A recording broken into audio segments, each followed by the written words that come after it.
Assalamualaikum warahmatullahi wabarakatuh. Jadi kami dari kelompok kelas Fisika Mekanika 12 ingin mempresentasikan hasil diskusi kami tentang fluida. Sebelumnya kami ingin memperkenalkan diri kami. Pertama ada saya Alvin Rafael, yang kedua ada Meralda Abida, yang ketiga ada Rasif Syafatul Rahman. Next.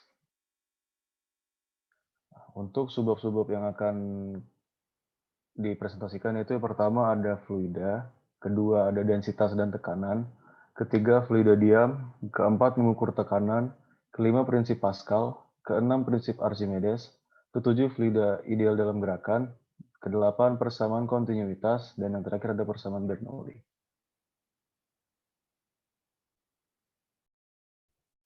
Nah, jadi saya akan menjelaskan tentang subbab pertama, yaitu definisi fluida. Fluida itu merupakan sesuatu yang dapat mengalir atau sering disebut zat alir. Jadi perkataan fluida ini dapat mencakup zat cair dan gas. Zat cair itu adalah fluida yang non-kompresibel atau tidak dapat ditekan, artinya tidak dapat berubah volumenya jika mendapat tekanan. Untuk yang gas itu fluida yang kompresibel, berkebalikan sama yang cair karena dia dapat ditekan dan volumenya bisa berubah kalau dapat tekanan. Nah, untuk sebab selanjutnya densitas dan tekanan. Yang pertama densitas atau yang bisa kita sebut massa jenis. Nah, massa jenis ini tuh simbolnya rho yang kayak P miring gitu. Nah, sama dengan M per V, massa per volume. Makanya definisinya adalah massa jenis atau densitas adalah pengukuran massa setiap satuan volume benda.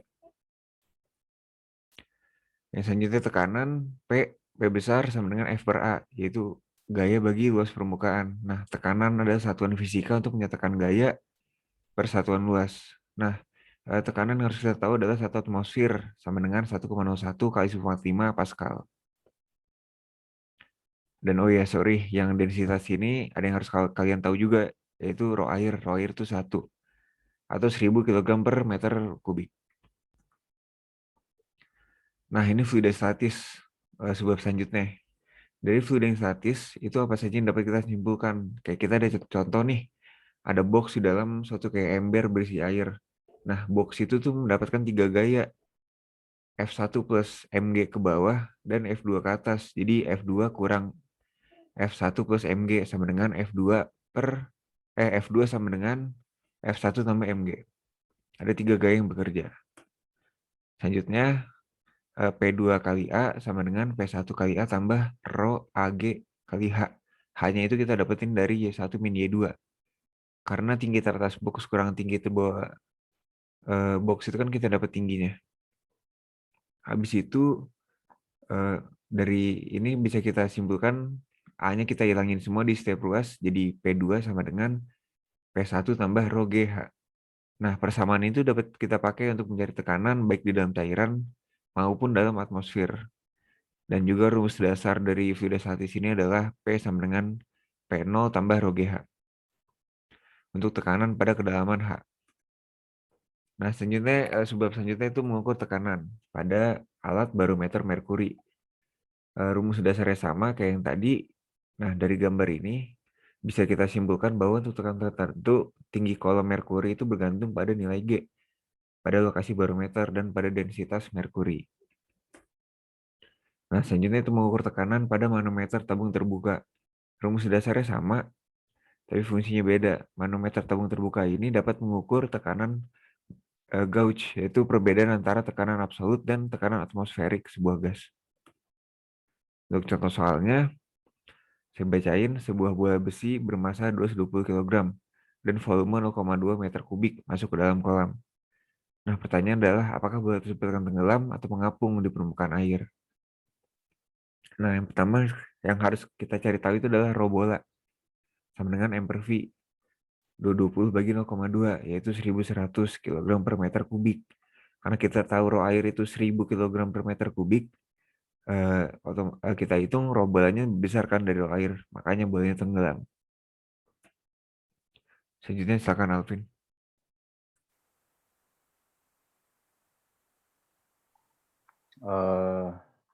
Jadi ada yang namanya prinsip Pascal atau hukum Pascal. Nah, hukum ini itu menggambarkan bahwa setiap kenaikan tekanan pada permukaan fluida harus diteruskan ke segala arah fluida tersebut.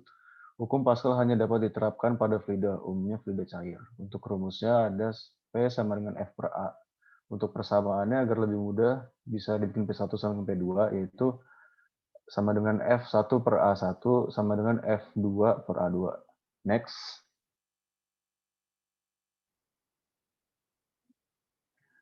Jadi di sini ada contoh soal.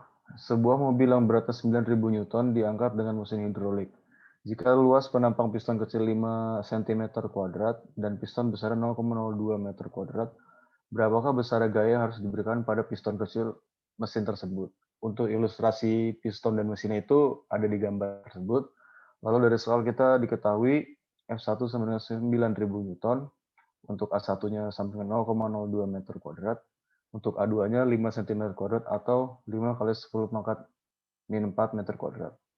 Lalu kita gunakan persamaan yang tadi, F1 per F2 sama dengan A1 per A2, 9.000 per F2 sama dengan 0,02 per 5 kali 10 pangkat min 4. Hasilnya 225 Newton.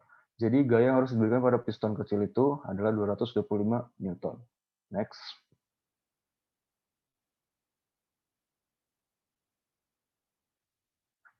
Lalu ada prinsip Archimedes atau hukum Archimedes. Hukumnya ini menjelaskan adanya gaya yang mempengaruhi benda pada zat cair.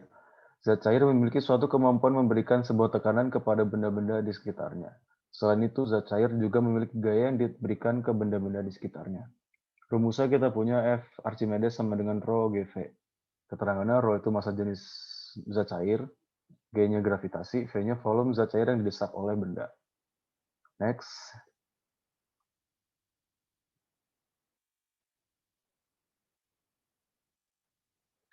Kita ada contoh soal, misalnya massa tubuh kita ini 50 kg. Ketika berada di dalam kolam renang, kita merasakan tubuh jadi lebih ringan, dan ternyata setelah diukur dengan neraca, massa tubuh kita itu 25 kg. Nah, yang ditanya berapa gaya angkat Archimedes pada tubuh kita, terus berapa volume tubuh kita yang tercukup air pada saat penimbangan. Dengan asumsi massa jenis air 1000 kg per meter kubik. Di soal diketahui M1-nya 50 kg, yaitu sebelum masuk ke air, M2-nya 25 kg setelah masuk ke air. Lalu kita jawab, untuk F1-nya sama dengan M1 kali gravitasi, 50 dikali 10 sama dengan 500 Newton. F2-nya yang di dalam air, M2 dikali gravitasi sama dengan 25 dikali 10 sama dengan 250 Newton. Gaya Archimedesnya bisa dihitung dengan mengurangi F1 dikurang F2, yaitu 500 dikurang 250, hasilnya 250 Newton. Lalu volume tubuh yang tercelup air saat penimbangan itu berapa sih? Rumusnya itu V sama dengan F per rho G. Sama dengan 250 per 1000 dikali 10. 250 dibagi 10.000 hasilnya 0,025 meter kubik. Next.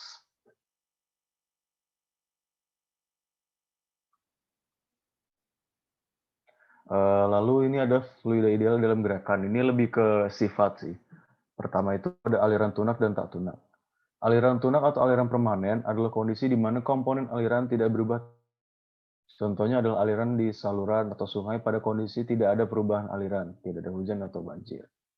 Lalu aplikasi dari aliran tunak ini ada pada persamaan Bernoulli yang nanti dijelaskan oleh Meralda, di mana asumsi-asumsi yang digunakan pada persamaan tersebut bahwa kecepatan alirannya konstan terhadap waktu. Next.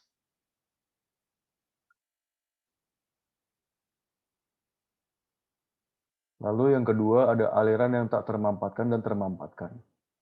Aliran tak termampatkan adalah kondisi aliran di mana rapat massa fluidanya tidak berubah. Contohnya adalah air, minyak, dan lain-lain.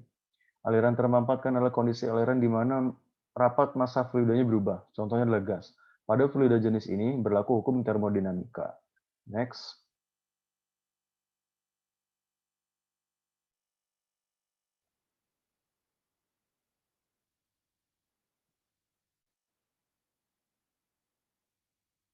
Yang ketiga ada aliran viskos.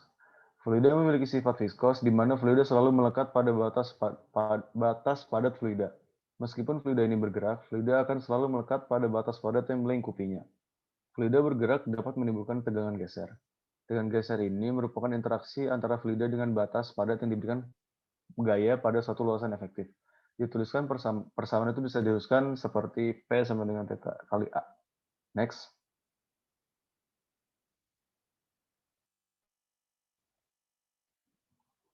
Dan yang keempat ada rotasional dan irotasional.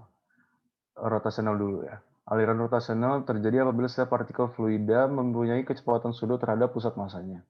Hal ini dapat diartikan bahwa aliran rotasional terjadi apabila distribusi kecepatan tidak merata. Lalu yang kedua ada irotasional.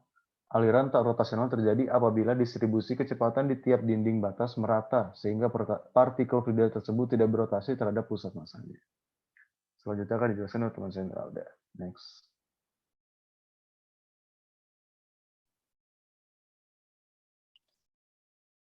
Oke, di sini saya akan menjelaskan pertama tentang persamaan kontinuitas. Jadi persamaan kontinuitas itu adalah persamaan yang menghubungkan kecepatan fluida dari satu tempat ke tempat lain. Massa yang masuk dan massa yang keluar adalah konstan. Next.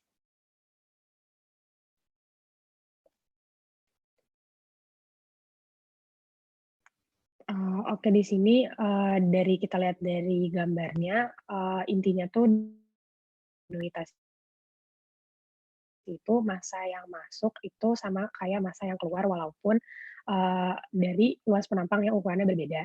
Di sini ada A1 itu luas penampang dari ujung pipa yang diameternya besar. Yang A2 itu adalah yang diameternya lebih kecil. Terus di sini V1 dan V2 itu adalah kecepatan aliran fluida pada pipa. Terus di L itu ada jarak tempuh fluida dan T itu adalah waktu. Di sini ada beberapa persamaannya itu bisa dilihat di PPT ya. Terus next. Di sini ada contoh soalnya. Sebuah pipa, salah satu bagiannya berdiameter 20 cm dan bagian lainnya berdiameter 10 cm. Jika laju aliran air bagian pipa berdiameter besar, yaitu yang 20 adalah 30 cm per second, maka laju aliran air di bagian pipa berdiameter kecil adalah, di sini berarti kita cari yaitu V2. Di sini ada kita ketahui A1-nya yaitu 20 dan A2-nya itu 10. Itu diameternya, tapi masih harus dihitung lagi. Di sini kita pakai persamaan yang A1 V1 sama dengan A2 dikali V2. Terus tinggal dimasukin aja luas A1 berarti 3,14 dikali 100 dikali 30. Terus yang luas penampang kedua itu 3,14 dikali 25 dikali V2. Nah, V2-nya ini yang kita cari setelah kita otak-atik, kita dapat V2-nya yaitu 120 cm per second. Next.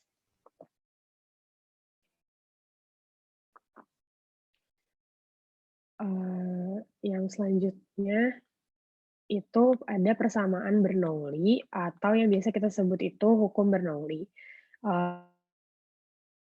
Hukum Bernoulli itu menyatakan bahwa kenaikan kecepatan aliran fluida akan menyebabkan penurunan tekanan fluida secara bersamaan atau penurunan energi potensial fluida tersebut. Intinya di sini adalah tekanan akan menurun jika kecepatan aliran fluida itu meningkat. Next.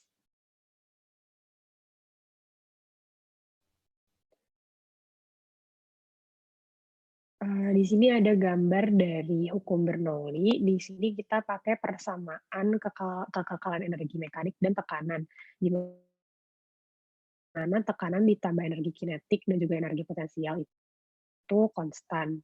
Di sini kita dapat persamaan P1 ditambah setengah rho V1 kuadrat ditambah rho GH sama dengan P2 ditambah setengah rho V2 kuadrat ditambah rho GH yang kedua. Di sini P itu menunjukkan tekanan, rho itu massa jenis fluida seperti yang sudah dijelaskan Rashif, yang V itu adalah kecepatan, G adalah gravitasi, dan H itu adalah ketinggian. Jadi di hukum Bernoulli itu intinya itu dia ini mengumpulkan tekanan, kecepatan, sama ketinggian itu di dua titik yang berbeda. Next ke contoh soal. Di sini ada contoh soalnya yaitu sebuah penampang air yang cukup besar memiliki ketinggian 70 cm dari dasar penampung air. Terus ternyata penampung air tersebut memiliki lubang pada dasarnya karena sudah termakan usia. Di sini kita ditanya berapa besar kecepatan aliran air pada lubang tersebut. Di sini kita udah diketahui itu, H-nya itu 70 sentimeter, kita ubah dulu menjadi meter, jadi 0,7 meter. Di sini, P1, P2 sama V1-nya itu sama, yaitu 0. Terus massa jenis airnya itu 1000 dan, gaya gravitasinya itu 10. Di sini yang ditanya itu kecepatan di V2. Terus langsung kita masukin ke persamaan yang tadi, terus kita dapetin setelah dicoret-coret itu kita dapat, rho G dikali ketinggiannya 0,7 meter sama dengan setengah, rho V2 kuadrat. Terus setelah, kita hitung, kita dapat V2-nya itu 3,74 meter per second. Eee, Sekian presentasi dari kelompok kami yang bertema fluida. Jika ada kekurangan dalam materi ataupun penyampaian mohon dimaafkan. Assalamualaikum warahmatullahi